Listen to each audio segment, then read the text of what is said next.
Olá, o programa 100% Vida hoje trazendo um tema que vira e mexe está voltando à mesa de conversação da maioria das pessoas.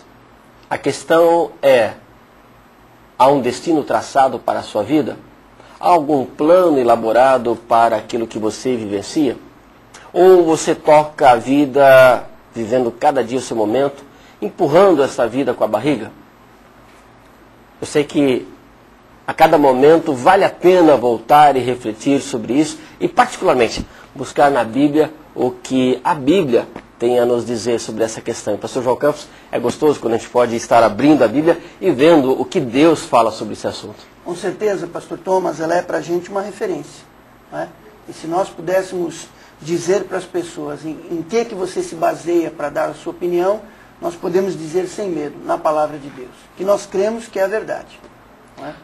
Há uma colocação clássica e que volta ao tema que hoje faz a diferenciação particularmente entre povo judeu e povo árabe. E a questão é, plano de Deus ou destino? Em que você acredita? Para começar, nós vamos ler o que Paulo escreve. Vamos lá. Primeira carta de Paulo aos Coríntios, capítulo 9, versículo 26. 1 Coríntios 9, verso 26. Portanto, como não por indeciso combato, não como batendo no ar. Paulo ele traz uma frase que jogada assim no ar é meio esquisita, mas Exatamente. Ela é recheada de um conteúdo fantástico, porque ele diz, eu corro, mas não de forma indecisa. Ou seja, ele sabe para onde ele está correndo, né? Ele tem uma meta, ele tem um alvo.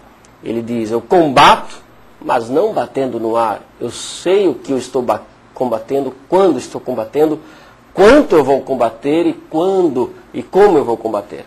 Ou seja, Paulo ele começa a mostrar que para a vida dele há um pensar e não tocar a vida com a barriga. Exatamente, pastor Thomas. E um detalhe importante, quando ele usa a palavra indeciso, ele está querendo dizer que ele não é indeciso. Sim. Então, quando você não sabe qual é o propósito da sua vida, você age como indeciso. E agindo como indeciso, né, você, obviamente, não toma posição frente à vida, e aí você assume aquela famosa, né, postura de deixar ver com que os acontecimentos carreguem você. Como é que é aquela música?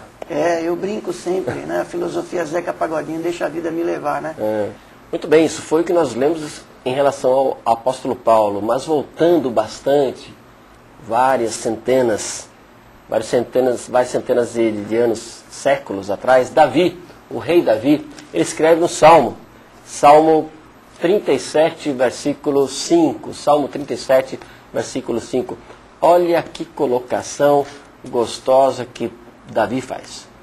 Entrega o teu caminho ao Senhor, confia nele e ele tudo fará. Ou seja, de uma forma preventiva, Davi está dizendo, olha, Deus tem um plano para a sua vida.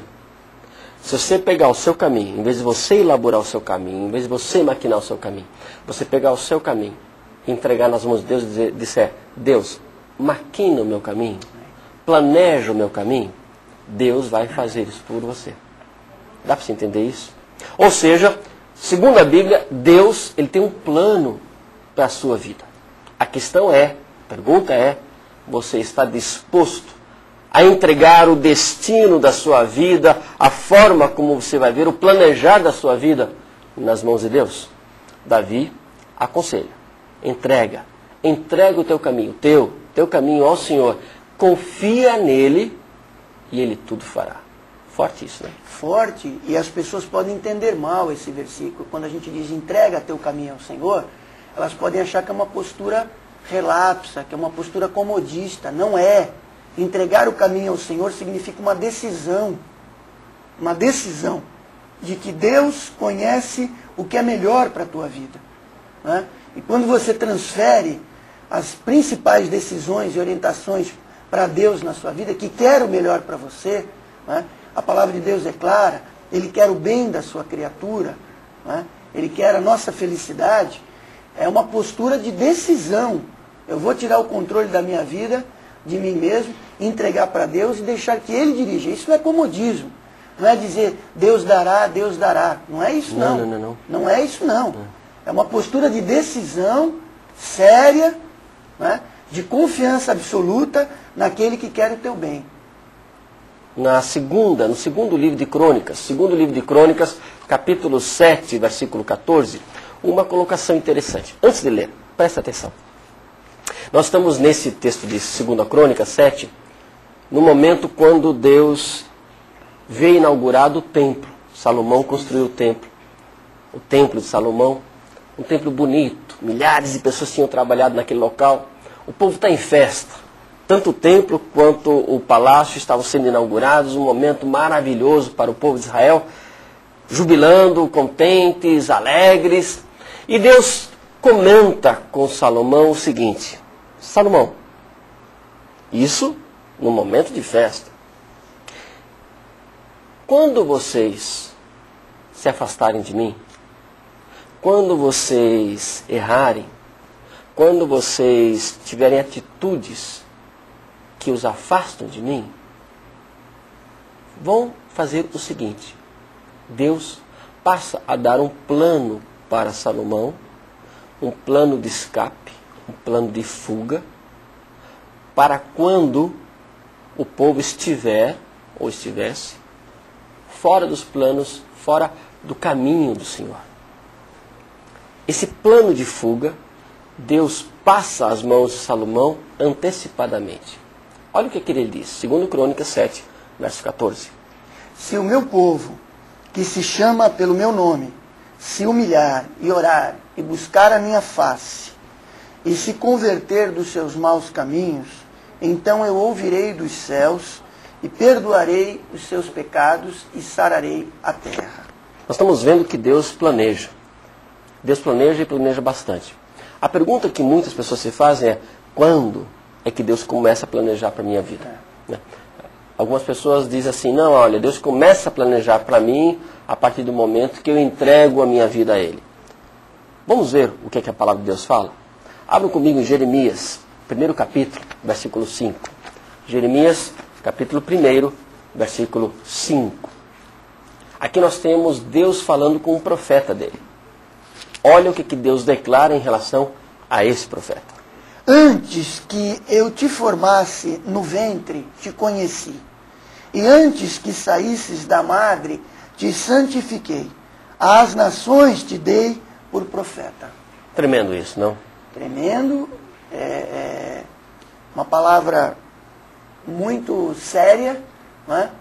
Que mostra, não é, que Deus está no controle de todas as coisas. Deus está no controle de todas as coisas, pastor Túlio.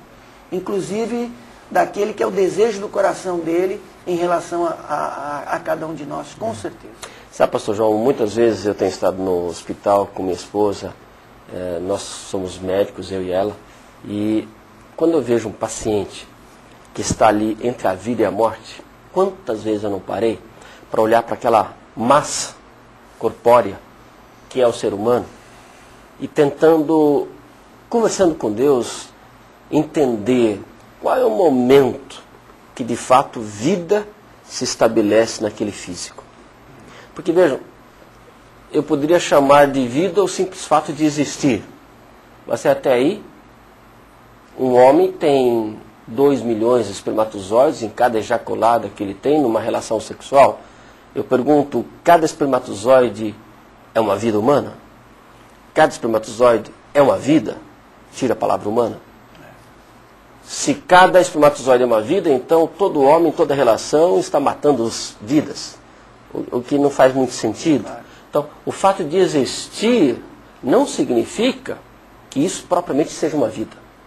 O que a palavra de Deus diz é que Deus traz o sopro de vida. Sopro de vida.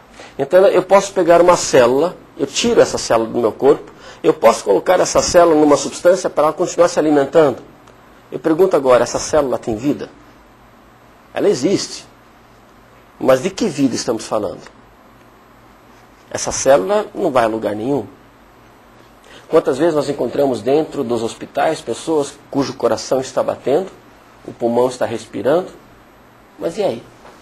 Cadê a vida nessa massa? Ah, o cérebro não funciona mais. Sei, mas o cérebro é a vida? A vida é o cérebro? O que é a vida do ser humano? Sabe, na realidade o que Deus faz, ele monta esse corpo. Mas esse corpo não é a vida em si. Essa é a questão. E é isso que Deus está falando aqui para Jeremias. Deus pensou em Jeremias antes mesmo que um feto estivesse na barriga da mãe de Jeremias. Isso mostra, pastor João Campos, que Deus pensa em nós, o que também me faz deduzir que Deus tem planos para cada ser que vai nascer. E Deus pensou Jeremias. Deus pensou Jeremias como profeta. E diz a palavra, meu amigo, que não cai um fio de cabelo sequer de pessoa alguma da face da terra.